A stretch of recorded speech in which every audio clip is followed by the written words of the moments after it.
Yo, what up? It's your boy John here from jondjones.com. Alright, today we're going to talk about a subject which can be a bit touchy for people new to Episerver, and that's sort of what's a page, what's a template, what's a page type, what are blocks, how do I split my pages into blocks, and why do blocks even exist in the first place. Alright, so we've all used websites and we all sort of understand the basic premise of layouts. So when you go to a website, you'll have a home page, you might have a landing page, you have a contact me page, and a host of variety and wonderful and different variations of different types of layouts. So I think most people can really easily understand what the point of a template is that each one of these different types of layouts has an associated template. Now in Episerver, we have a split of two things which make up a template. We have a page type, and a page type is basically a C# class which has a load of properties which define the data that content editors could add. And then we also have the template or the view part, which is the HTML, the CSS, the JavaScript, and that's the actual bit which the people will see when they view the website through a browser. So we basically got page type, which is C# code, and we've got a view, which is the template, and combine them together, off we go. So coming from my background, I've been making websites for about 11 years now, and back in the day what we used to do is we'd get a designer, they'd come up with some PSDs, and they'd create a set of different templates. I'd go back, tippy-tappy out those templates, we'd deliver it to a client, they'd go, sweet, thanks a lot, and then off they'd go. Now the problem that would happen is a couple sort of weeks, months later, client will come back and say, actually we want to get this video block and we want to put it over here, or potentially we want to get this bit of text and we want to put it over there, or whoever knows what they want. So this actually provides a lot of problems if you work in an agency or you're a marketing person, because one, you need a developer, and it doesn't, you can't do it instantly yourself. Developer, might not be available for a couple of weeks or a couple of months. Developer, you might have to pay money for them. So even though Episerver sort of solved half the problem for a business, it didn't solve all the problems. And this is sort of where the idea of a block came in. So the idea of blocks is to basically create flexible layouts. Now what we do is we still have our templates and they work exactly the same, except for what we do is we sort of think of it as we can poke holes in our templates, and in those holes content editors can drop in and drag around different sort of bits of functionality. When I say functionality, what I mean is things like a block could be like a carousel, it could be a call to action block, it could even be just a bit of text or an image. In Episerver, we can also allow content editors to also resize the blocks. So you might have, if you're familiar with Bootstrap, you might have a full width, which takes up the full page. You might have half, which would be a 6-column, or a quarter. So obviously you can probably see, if you start to think about it, that blocks actually provide a lot more value to companies, because gone are the days where we just deliver a set of 5 templates, and then every single time a change is required, we either have to start hacking into the existing templates. Personally, I've seen it happen loads of times that you'll get a homepage template, for example, and then someone says, well, we want a checkbox that when we click this checkbox, we want to have a sidebar suddenly appear, and then when we click this checkbox, we have another sidebar magically appear over here.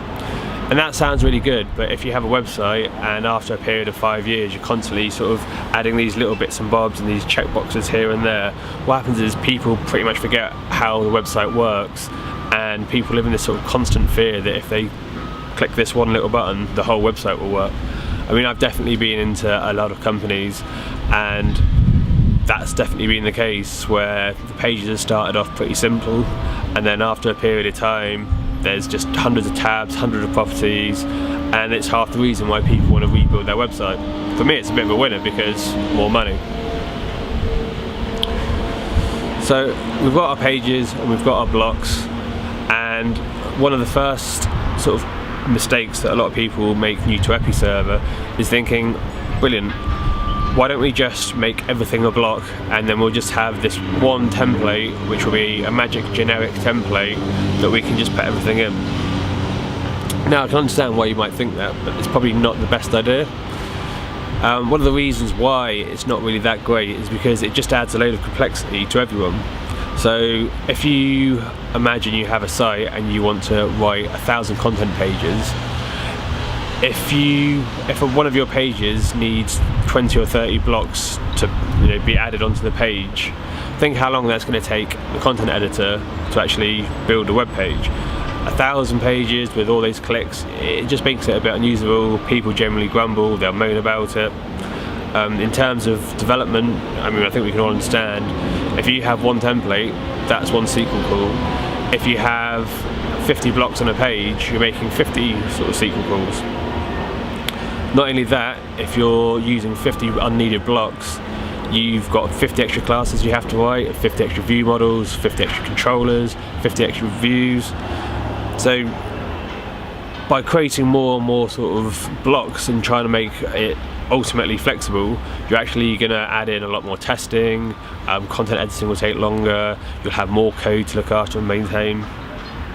So it really is like a balance of, a good mix of, you don't want to create too static a layout, but on the other hand, you don't want to create these stupidly flexible, everything's a block.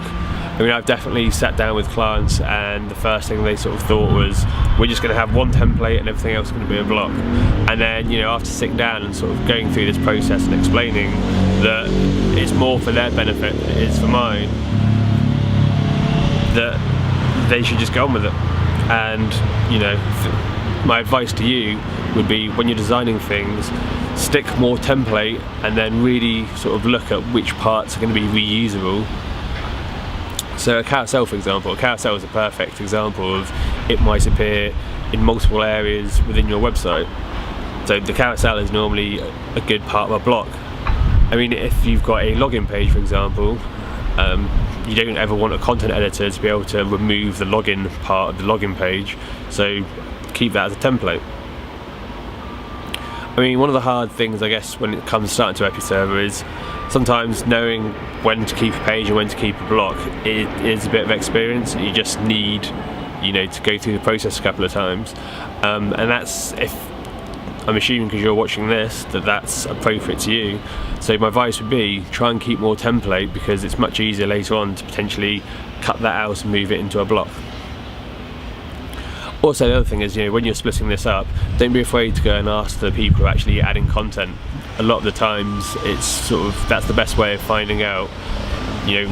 Instead of worrying about it yourself and going, oh, I don't know how to split things up, if you just go down and say to the content editor, well, if you're going to do this and it's going to take you, 5 minutes to create this page by doing this, what do you think? And generally, you'll find the right balance. Another thing you've got to think is, if you're trying to do UX and have a good experience in your page, then your website will look a complete mess if every single page is completely different, because content editors are just dragging things here and there. So I hope that sort of gives quite a brief sort of introduction to pages and blocks. So if we just recap quickly. So for each unique layout that you have in your website, like a home page, landing page, that'll have a template. The template is made up of two parts. You have a page type, which is your C# class, which defines all your properties and all. Basically, when a content editor goes into Episerver and tries to create a new page, all the properties and the bits of data they can associate with the page, you define all of that in a page type. The other flip side is the view. In the view, this works exactly the same as normal MVC. So in your view, you put your HTML, you might have master layouts, that sort of stuff. All the sweet, amazing stuff, CSS, HTML, JavaScript libraries, whatever, you name it. Within your templates, you'll have a thing called a content area. This is the Episerver speak for the hole that we can put in our template. So a content area is just simply an area that when you go into the Episerver editor, it allows you to drag your blocks in. And then you also have blocks. Also, if you're sort of familiar with MVC, a block can be sort of thought of as a partial, but with a bit more complexity. So when you're looking at your website, you want to really look at the components which can be shared between multiple pages. And after that, it's all pretty simple. As soon as you get those sort of concepts in your head, just really like ready to start sort of sitting down and then, you know, designing your Episerver website. My sort of advice is, if you go onto the internet, there's loads of free bootstrap sort of themes. I use a program called Lightshot. It's a little Chrome extension. That's Lightshot if you didn't get it. And what that does is it's just a screen capture program, and around it you can just draw little sort of boxes.